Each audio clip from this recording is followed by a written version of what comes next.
vigilance জালরে বেলগুंठा अतिरिक्त tehsildar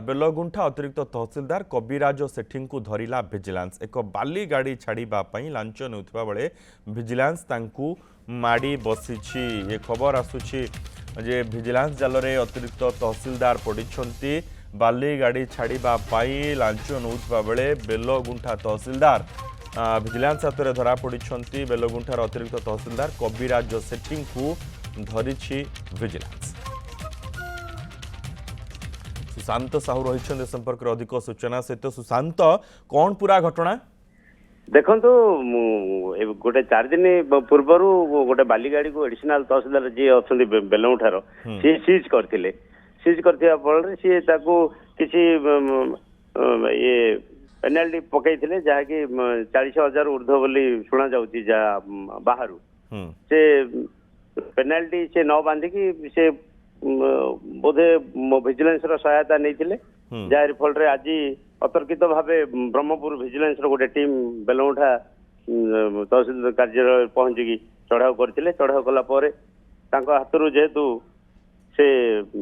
launch टंका धरा पड़ा जहाँ सूचना रही पूर्व कौन अभियोग थिला कि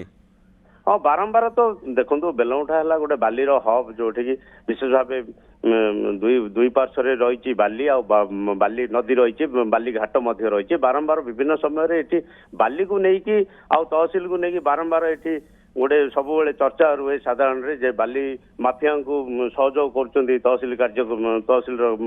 अधिकारी माने जेहेतु बारंबार विभिन्न समय जेहेतु बाली को लेकिन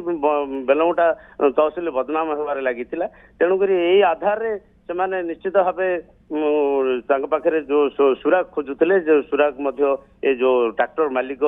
को जो मैंने पेनाल्टी पकई 40,000 देले छाड़ी देवा कहते से निश्चित भाव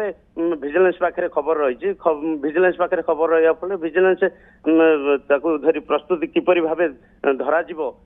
अधिकारी को तो गोटे ब्लू प्रिंट कराई ब्लू प्रिंट करा हठात आज अतर्कित भाव चढ़ाऊ कर